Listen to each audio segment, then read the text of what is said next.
Desde su invención, los aviones han sido un símbolo de libertad y han representado con orgullo una forma de conectar a las personas por todo el mundo.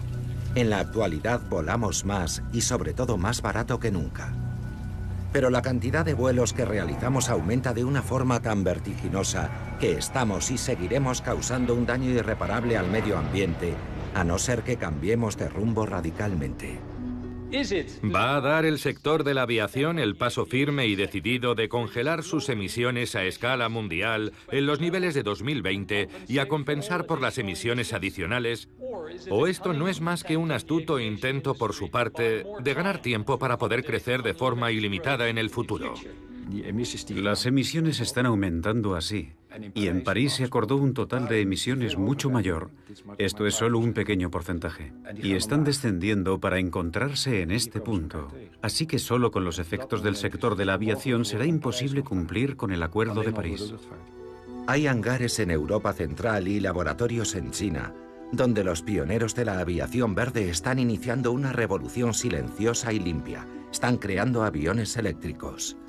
Tanto en los círculos de la ingeniería eléctrica como en los de la aviación, el 99% de la gente decía que era imposible o que estábamos mintiendo.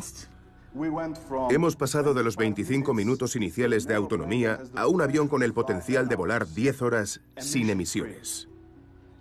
Si eso no demuestra a qué ritmo avanzan el progreso y la tecnología que estamos desarrollando, no sé qué será.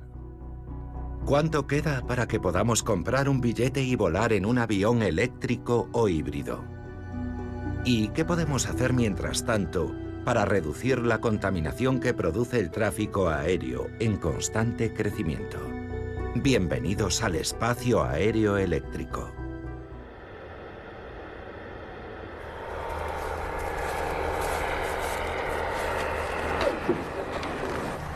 En su localidad natal, situada en la frontera entre Eslovenia e Italia, Ivo Boscarol empezó a construir aviones ligeros durante los días finales del comunismo. Pese a la prohibición, hacía pruebas nocturnas de vuelo. De ahí el nombre con el que bautizó a la compañía, Pipistrel, que significa murciélago en el dialecto de su región. En 2007, Pipistrel se hizo un nombre en el mundo al ser la primera empresa en producir en serie aviones totalmente eléctricos. Hace 25 años sentí la necesidad de diseñar un aeroplano que requiriera menos energía e hiciera menos ruido.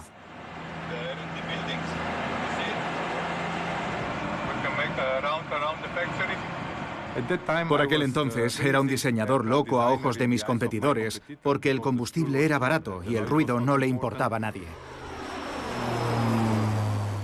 Pero en estos 25 años he aprendido mucho sobre aerodinámica, sobre cómo diseñar aeronaves para que sean más eficientes, y ahora nuestros competidores tienen problemas para seguirnos el ritmo. Al principio todo el mundo se mostraba escéptico. Muchos sonreían y se burlaban. Me preguntaban si iba a conectar el avión con un cable hasta el suelo y cómo iba a transferir la electricidad. Era muy gracioso. Estamos en el mercado desde hace 10 años con aviones eléctricos producidos en serie. Ahora no se habla de otra cosa. Y nosotros llevamos vendiéndolos desde el año 2007.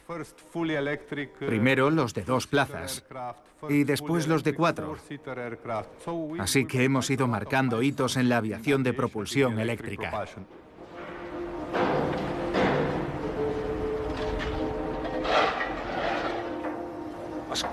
Cuando era niño quería ser biólogo, entomólogo para más señas. Siempre iba por ahí con mariposas y orugas. Eso fue hasta que me subí a un avión y me enamoré de la aviación. Así que estudié ingeniería aeronáutica. Mi primer trabajo fue en Fokker en 1982. Me pidieron que diseñara un modelo del F-28 que fuera más largo, con capacidad para 100 pasajeros. Me dije, ¿por qué no? Vamos a intentarlo. Así que hice unos cuantos cálculos para ver lo grande que tendría que ser. Aquí lo tenéis. Lo que presenté al final no tenía nada que ver con los primeros diseños, claro está, salvo por los 100 asientos que seguían ahí. Tras una breve carrera en Fokker, una empresa neerlandesa de diseño aeronáutico, Paul Peters se especializó en el estudio de la sostenibilidad en materia de transporte y turismo. La mayoría de sus investigaciones se centran en el cambio climático y el desarrollo de la tecnología aeronáutica. El sector de la aviación produce CO2, uno de los principales gases de efecto invernadero que se queda concentrado en la atmósfera durante siglos. Además, dado que volamos en las capas altas de la atmósfera, se emiten otros gases, como los óxidos de nitrógeno e incluso el vapor de agua, que causan todo tipo de procesos químicos ahí arriba. Se ha calculado el efecto que el CO2 emitido por el sector de la aviación ha tenido en la temperatura entre la década de 1940 y el momento actual. Si tomamos esa cifra como punto de partida y observamos las repercusiones sobre el clima a corto plazo que tiene la aviación moderna en un solo año, vemos que es entre 2 y 6 veces mayor que en toda la historia de emisiones de CO2 junta. La cuestión es que no sabemos todavía cómo reducir las emisiones. Y el sector no para de crecer y de aumentarlas. Es un sector que crece entre un 4 y un 5% al año, lo que significa que a finales de este siglo volaremos 9 veces más que ahora. Imagínense. Hoy ya oímos aviones todo el tiempo, en todas partes, y eso se va a intensificar. Esas son las consecuencias del crecimiento del que estamos hablando.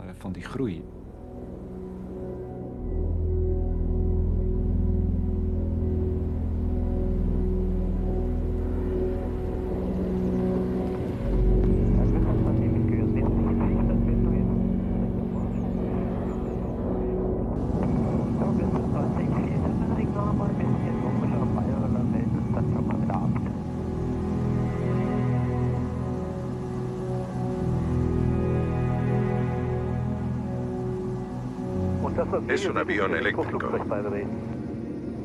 ¿Qué es? ¿Como una avioneta o un planeador? No, es un avión. En Alemania los llaman de clase Eco. Es una aeronave experimental con un peso máximo al despegue de 630 kilos.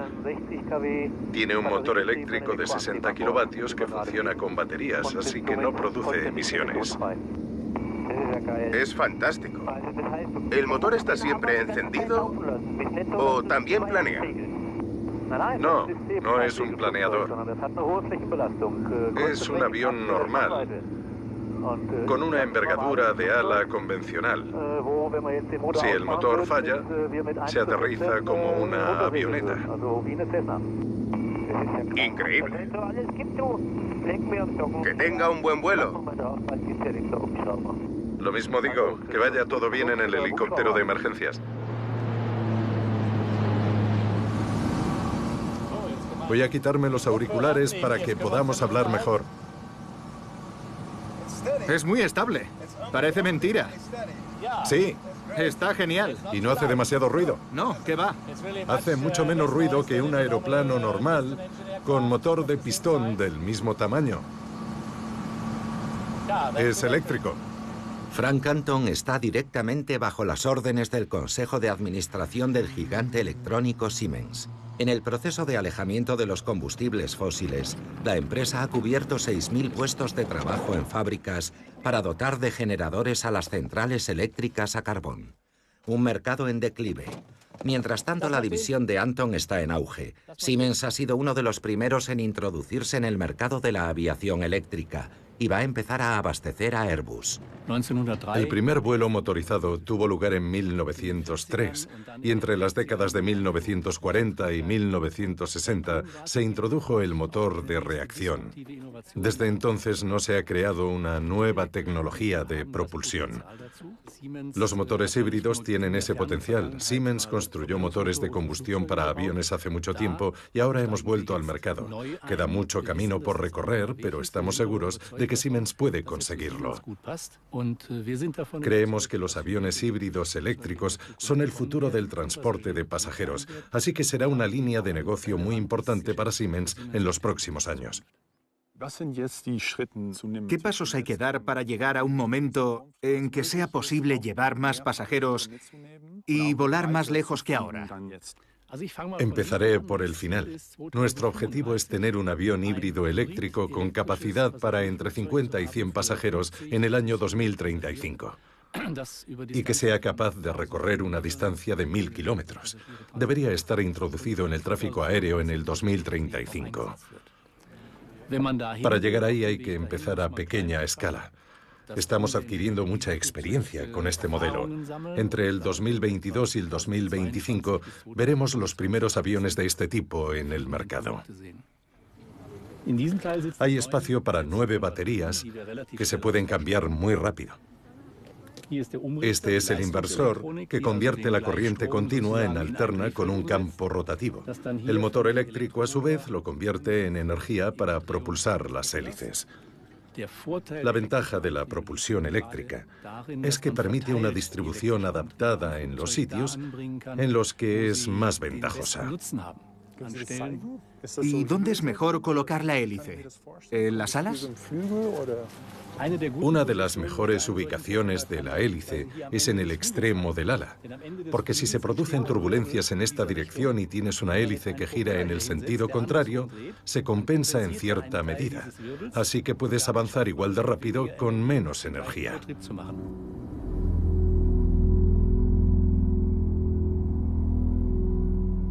Se prevé que el tráfico aéreo se duplique de aquí al año 2050. Al mismo tiempo, para entonces, la Unión Europea quiere haber reducido a la mitad las emisiones de CO2 y otros gases nocivos. Ahí hay una brecha importante y la única forma de salvarla es con las aeronaves híbridas eléctricas.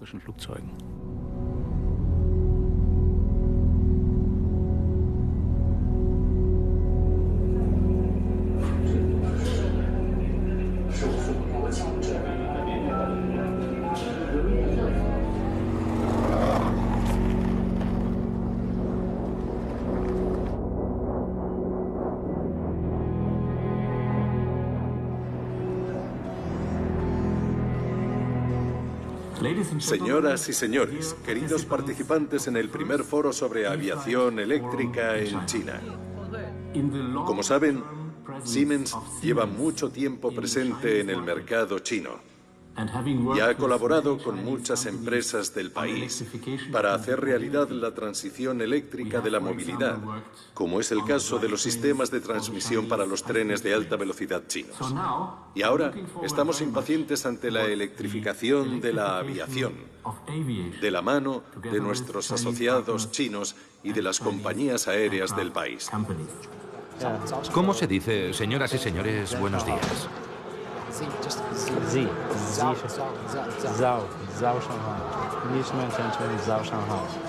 Gracias.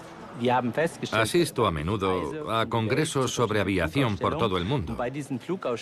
Y en ellos siempre hay gente desarrollando nuevas tecnologías. Los avances son similares en los distintos países, así que lo que intentamos es conectarlos todos ellos.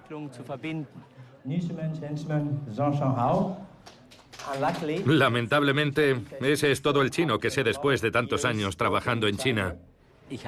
Fui uno de los primeros en montar en un aeroplano eléctrico en el año 2009 aquí en China, en Shanghái concretamente, y pensé, esto es el futuro.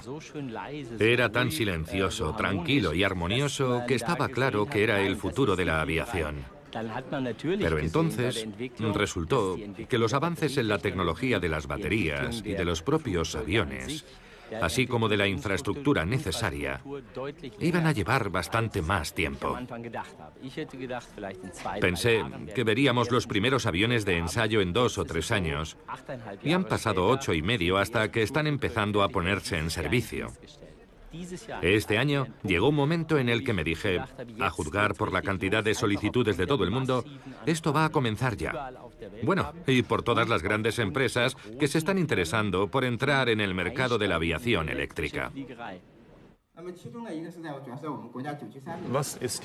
¿Cuál es el papel de China en el desarrollo de la aviación eléctrica? ¿Qué papel puede o debe desempeñar? Actualmente, China atraviesa muchos problemas ambientales, pero la respuesta del gobierno es clara. El gobierno dice, tal porcentaje del parque automovilístico nuevo tiene que ser eléctrico. Y consiguen que así sea. Cuando el gobierno afirma específicamente que quieren que todo el sector del transporte sea más respetuoso con el medio ambiente, está claro que la aviación eléctrica va a recibir su apoyo más que en ningún otro país del mundo.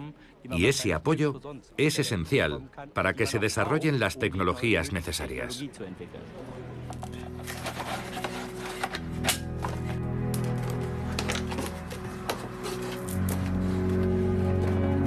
China se ha fijado el objetivo de convertirse en el tercer país productor de aeronaves por detrás de Europa y Estados Unidos.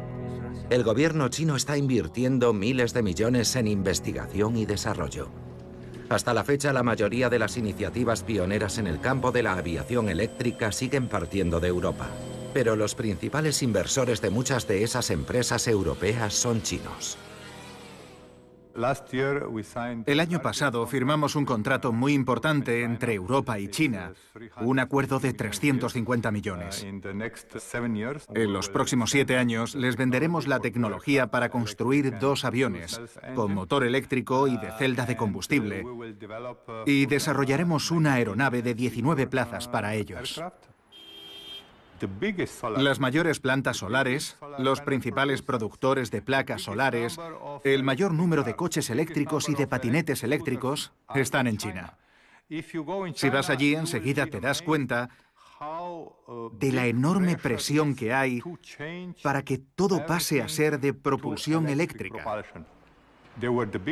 Era el país más contaminante, pero pronto será el que más pasos haya dado para luchar contra la contaminación. Estar hoy en este escenario es algo importante para mí también a nivel personal, porque hace 10 años, casi en este mismo día, me senté en nuestro primer avión eléctrico y no funcionó.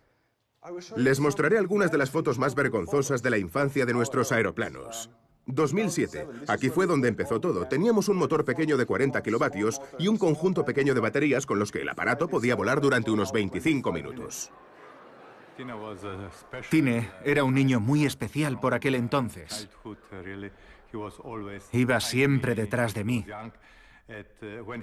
Y cuando cumplió los 13, ya daba conferencias sobre aerodinámica. Además, fue uno de los pilotos más jóvenes de nuestro club. Ahí al fondo tenemos el Pantera, nuestro 4 plazas, un avión más grande, diseñado para ser rápido y cubrir grandes distancias. Lo extraordinario de este avión es que partió de cero para poder ser híbrido o eléctrico. Por el momento, el aeroplano eléctrico más grande que ha volado ha sido un 4 plazas, y fue un prototipo de Pipistrel. Este será el siguiente. En lo que respecta a la carga útil, es decir, el peso que puede llevar, ya sea en términos de pasajeros, combustible, baterías o equipaje, la tarea se complica cuanto mayor es el aparato. En este momento se podría decir que la barrera tecnológica se sitúa entre las 8 y las 10 plazas para todos los aviones alimentados por batería. Pero podrían tener una autonomía de vuelo de 1 hora, quizás hora y media. Así que hay que elegir, tener un avión más grande y mantener la autonomía de vuelo que tenemos ahora, o aumentar la autonomía de vuelo y mantener la capacidad de pasajeros actual. La tecnología no ha avanzado lo suficiente como para tener las dos cosas al mismo tiempo. ¿Cuándo tendremos la tecnología necesaria para que los aviones eléctricos puedan llevar una mayor cantidad de pasajeros? La capacidad de las baterías mejora de un 3 a un 6% al año, lo que significa que pronto se podrán realizar vuelos cortos. EasyJet, una línea aérea de bajo coste, ha anunciado que en los próximos 10 o 15 años pretende incorporar aviones de propulsión eléctrica en sus rutas más cortas. El sector de la aviación va a seguir creciendo a un ritmo muy rápido en los próximos años, y eso va a plantear problemas. La emisión de ruidos es uno de los más graves que tenemos ahora mismo. Creo que va a ser esencial tener una flota eléctrica para las operaciones en que se pueda utilizar. En las nuestras, por ejemplo, podría emplearse en los vuelos domésticos cortos, en las rutas en las que haya mucha frecuencia de vuelos, aeropuertos urbanos, espacios aéreos con mucho tráfico. Ese es el tipo de avión que nos vendría bien. Es importante que estemos presentes en las primeras fases del desarrollo de esas tecnologías para poder intervenir en lo que se está haciendo. Podría cambiar el modelo de negocio e incluso podría revolucionarlo todo, porque es posible que empecemos a volar a aeropuertos más pequeños o incluso que se puedan dejar abiertos determinados aeropuertos actuales durante más tiempo. Como saben, en los aeropuertos hay restricciones horarias que tenemos que respetar. No se puede operar en horario nocturno. Se podría dar el caso de que no hicieran falta, de que se pudieran reducir o suprimir, incluso si se pudiera operar con aeronaves mucho más silenciosas. Y eso haría que se aumentara la capacidad de los aeropuertos existentes.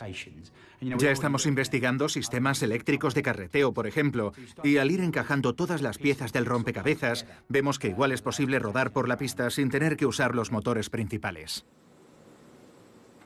Nos hemos dado cuenta de que es factible y de que, si no nos implicamos ahora, podríamos quedarnos atrás. He visto cómo todo ha ido cambiando poco a poco y cada vez me he interesado más, sobre todo en los últimos años, por esta tecnología y su potencial.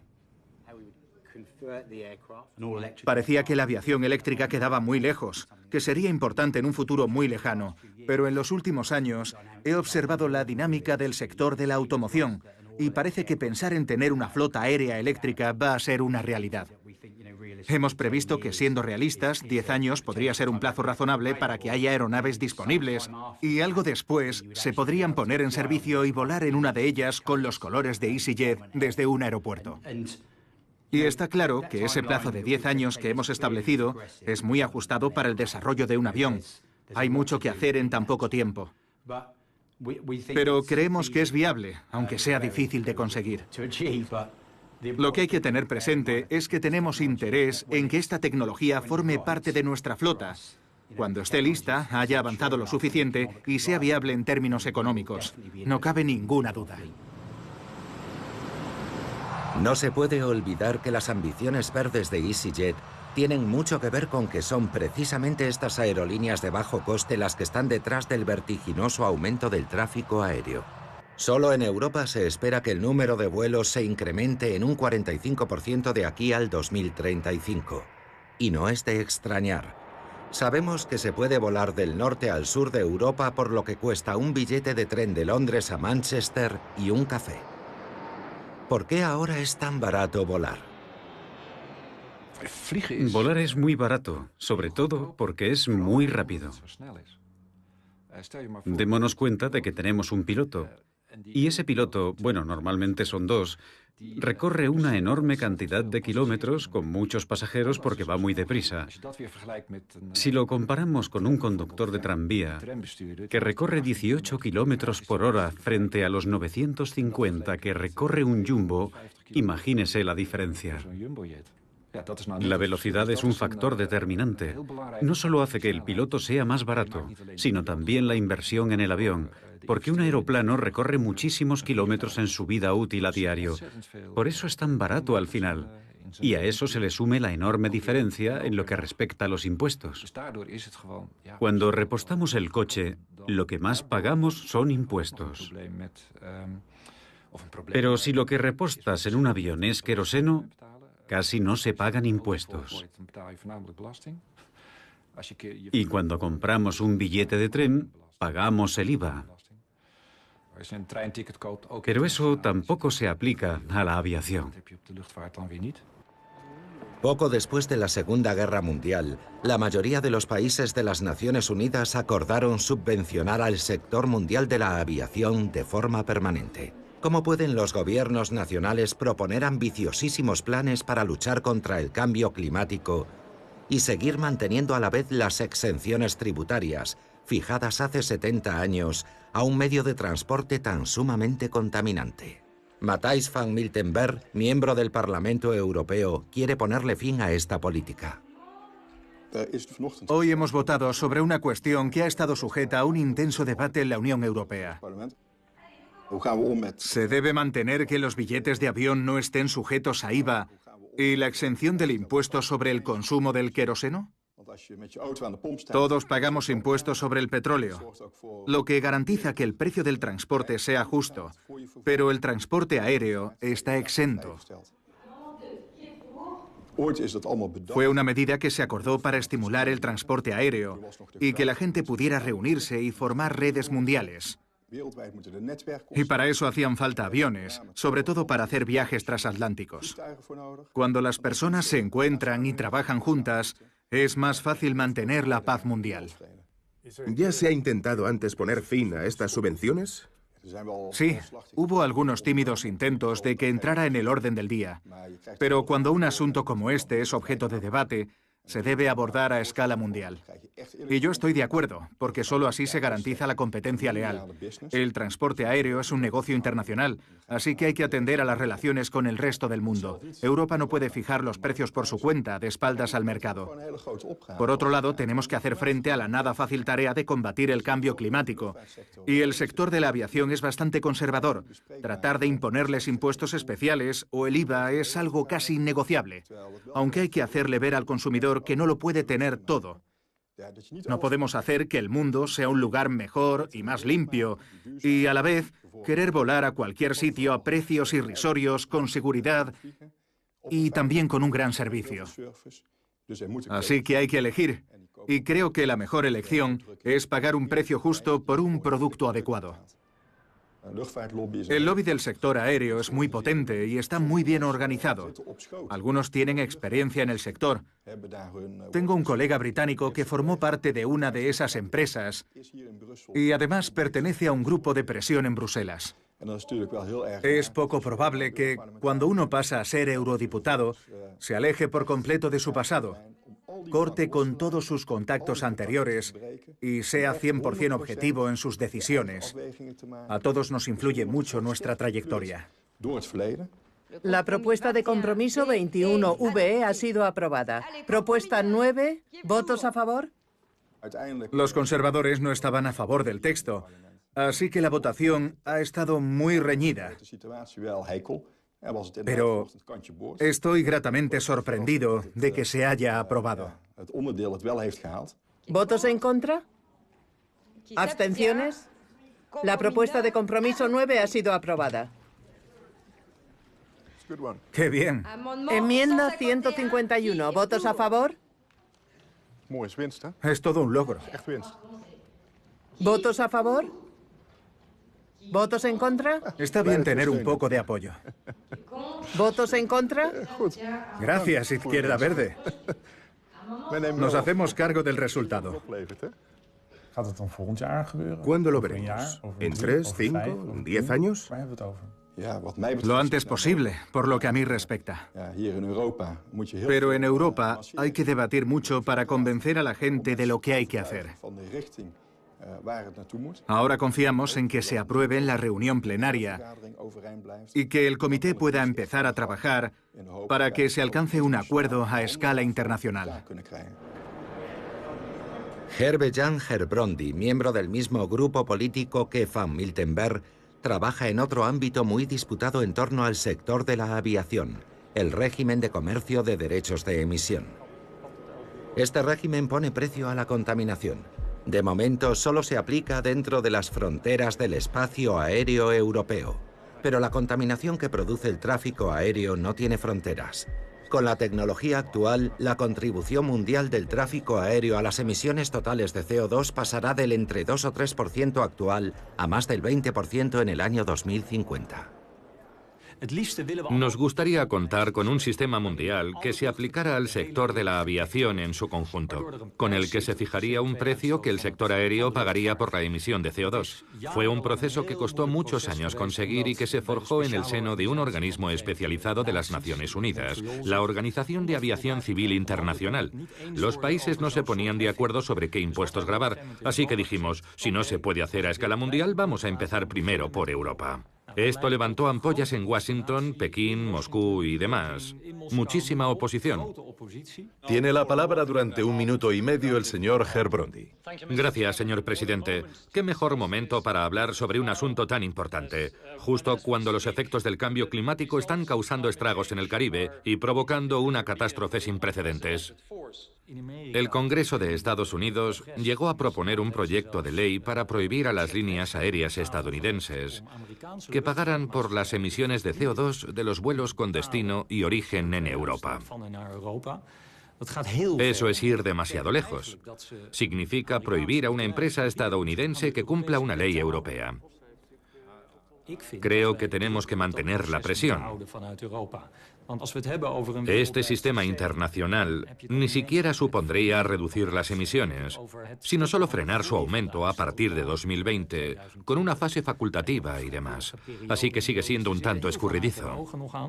En mi opinión, es un paso adelante muy prometedor, pero que de momento no es más que una intención. Y no va a reducir las emisiones significativamente, pero sí se compensarán con proyectos que reduzcan el CO2 de otras formas, plantando árboles o haciendo que las compañías aéreas inviertan en otros procesos industriales que contribuyan a reducir la concentración de CO2 en la atmósfera. Dicen que la lucha contra el cambio climático es una de sus prioridades, pero que pueden hacer poco en su sector. Es absurdo. Si sumamos las emisiones de todos esos sectores, nunca jamás conseguiremos esa economía neutra en carbono que queremos para el 2050, ni cumpliremos con los objetivos del Acuerdo de París. Los sectores de la aviación y del transporte de mercancías han hecho cuanto estaba en su mano para que no se los mencione en el Acuerdo de París contra el cambio climático. Se han asegurado muy mucho de no figurar. Ahora que los coches y las centrales eléctricas alimentados por combustibles fósiles se van retirando gradualmente, los aviones se convertirán en la mayor fuente de emisiones de CO2 del mundo. El aeropuerto de Schiphol es responsable del 8% del total de las emisiones de gases de efecto invernadero de los Países Bajos. Se dijo que la cifra suponía una reducción considerable con respecto a los niveles de 1990. Pero si sumamos el sector aéreo a los barcos y camiones, el descenso se queda casi en nada. El avión aterriza, rueda hasta la puerta, el pasaje baja y lo preparan para el siguiente vuelo. Esa pasarela es de 1953 y la van ajustando. Bueno, esa no, me refiero a su invención. La gente sale por ahí. Ahí llega el catering. Como arquitecto, Thomas Rau se especializa en la construcción circular. Los principales aeropuertos internacionales están llegando al límite de su capacidad de expansión, y Rau se plantea cambiar radicalmente el actual diseño uniforme de las terminales.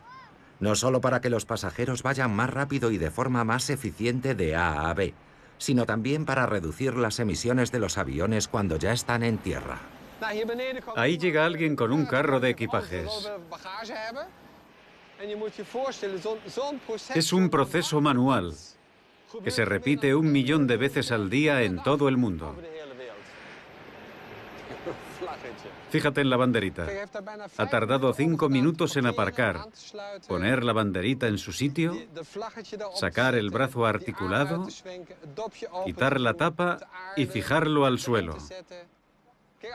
Mira cuántos vehículos hay. 1, 2, 3, 4, 5, 6, 7. Les hacen falta 7 vehículos para gestionar el proceso. Si hiciéramos una foto en blanco y negro, pensarías que los vehículos son de los años 30. No han cambiado. Se podría pensar que es algo anecdótico o secundario, pero no lo es. Pasa cada 3 minutos. La idea es que estos procesos de asistencia en tierra se realicen en paralelo y con tal exceso de capacidad para que parezcan secundarios. Pero es del todo ineficiente.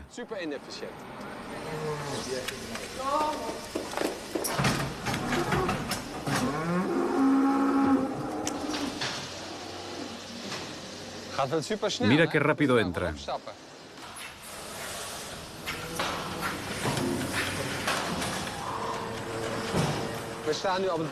Estamos en el mirador panorámico de la granja lechera. Utilizan un sistema de manejo que ha sustituido a un proceso manual. Antiguamente, el ganadero se sentaba debajo de la vaca. Ahora todo está automatizado y se maneja de una forma muy eficiente. 40 plazas en un espacio reducido. Esto es lo que hace la terminal giratoria. Espacios delimitados, una plataforma rotativa y un proceso estandarizado.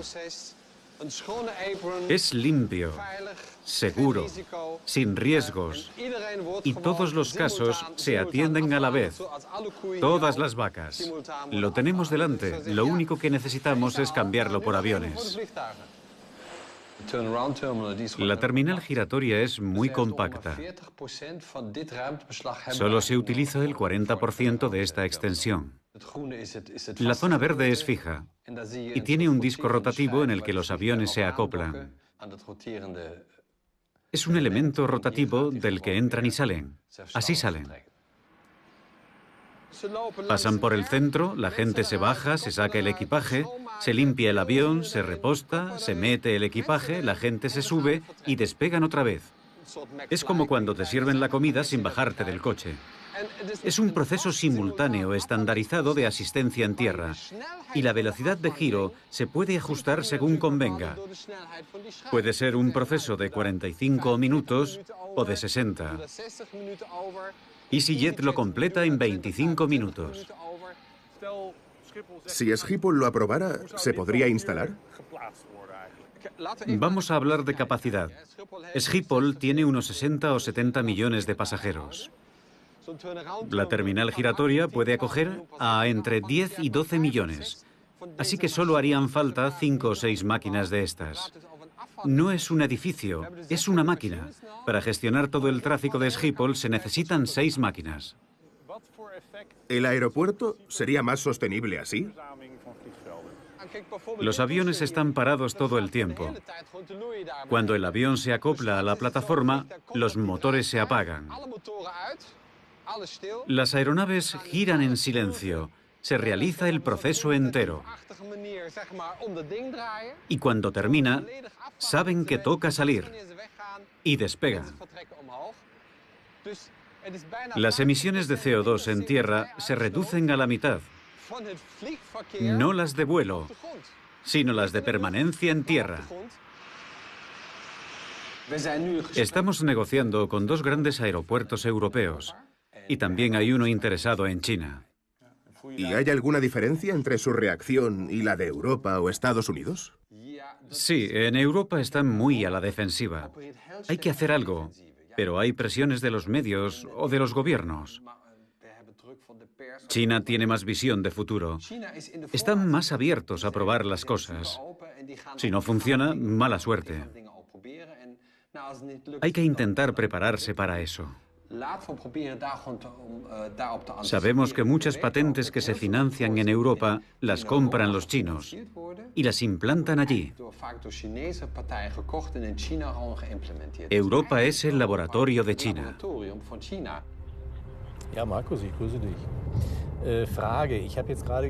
Frank Canton también colabora con socios chinos, mientras junto a su equipo continúan con su labor de investigación y desarrollo de motores aeronáuticos eléctricos en laboratorios de toda Europa. Hace algunos años, cuando Anton dirigía la división de sistemas de tracción de Siemens para trenes de alta velocidad, China ya era un país con mucha relevancia. Fue en aquel periodo cuando el gobierno chino comenzó a construir una velocísima red ferroviaria de trenes de alta velocidad. En solo 10 años ya conecta todas las grandes ciudades. Bienvenidos a los nuevos aeropuertos del futuro.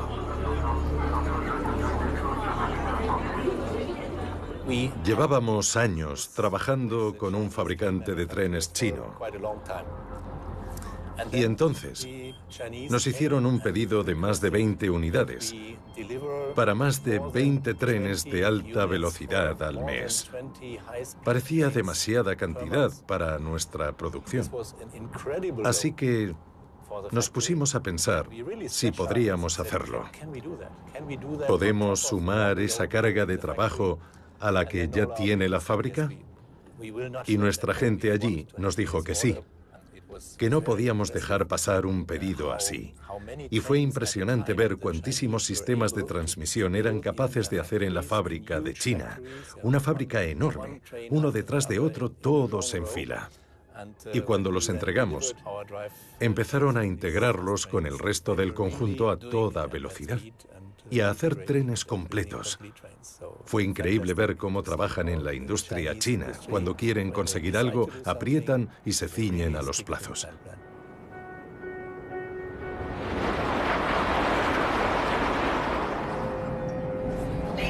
Señoras y señores, este es un tren Fuxing estándar, diseñado enteramente en China.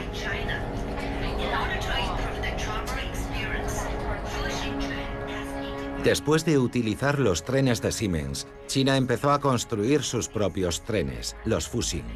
Alcanzan una velocidad de 350 kilómetros por hora y recorren la distancia entre Pekín y Shanghái, unos 1.300 kilómetros, en tan solo 4 horas. Los trenes Fuxing son más rápidos, estables y baratos que los ICE alemanes y los TVG franceses. Este pujante competidor chino ya ha provocado la fusión de las divisiones de fabricación ferroviaria de Siemens y Alstom. China estaba en muy buena posición a ese respecto, porque no tenían una red ferroviaria de alta velocidad cuando empezaron.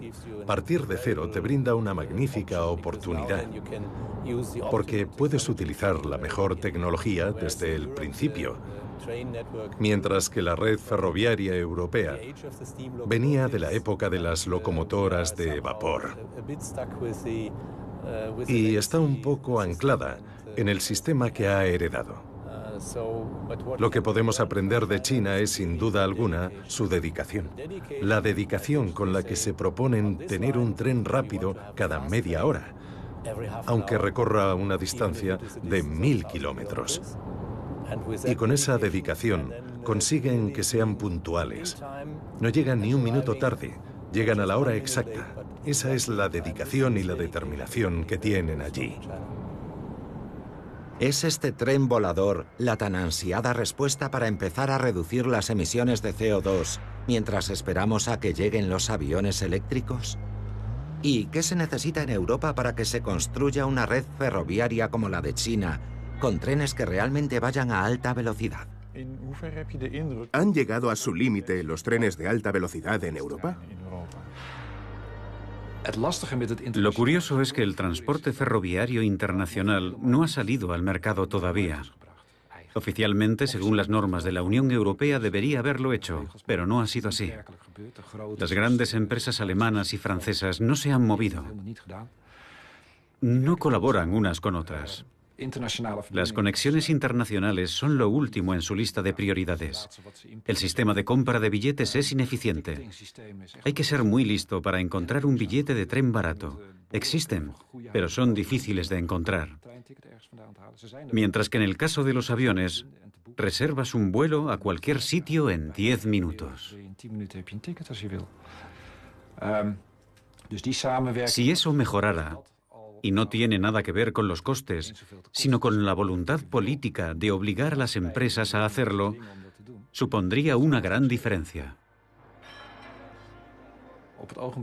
En China, los viajes en trenes de alta velocidad crecen más rápido que los vuelos domésticos.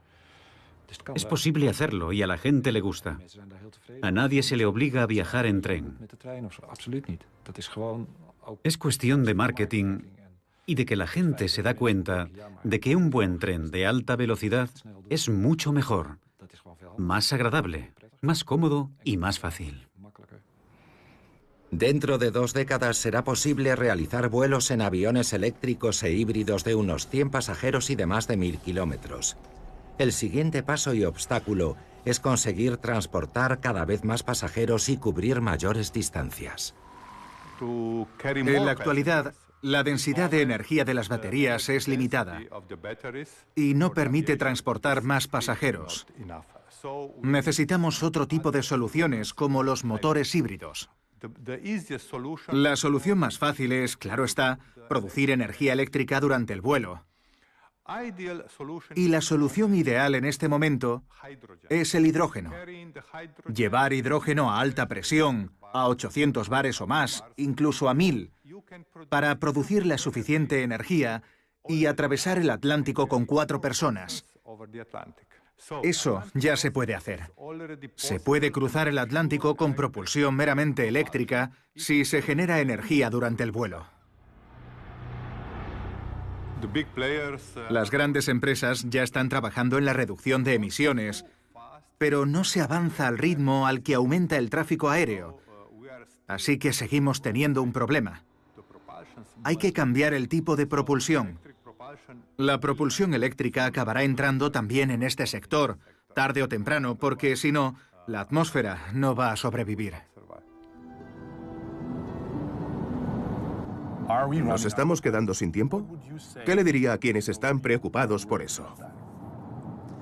Sí, en primera instancia diría que sí, que nos estamos quedando sin tiempo. Y no hay más que ver el calentamiento global. Es un hecho. Y no quiero que mis hijos me pregunten un día, ¿por qué no hice nada al ver lo que estaba pasando? Así que no tenemos mucho tiempo. Hay que actuar para reducir los niveles de CO2 e implantar sistemas sostenibles y sin emisiones. No solo es que sea esencial, sino que además puede generar líneas de negocio muy viables.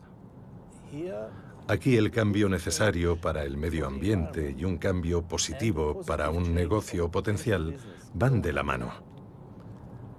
Tenemos que darnos prisa, sobre todo en el sector de la aviación.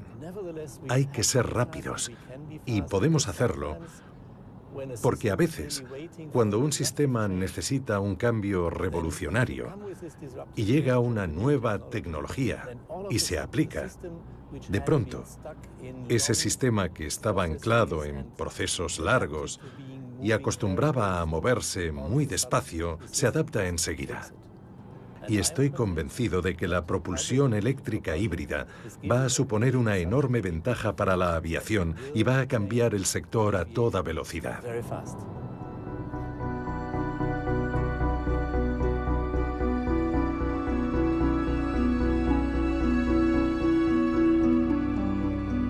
Para rodar este documental, hemos recorrido un total de 63.000 kilómetros en avión y hemos emitido 5.775 kilos de CO2 a la atmósfera del planeta.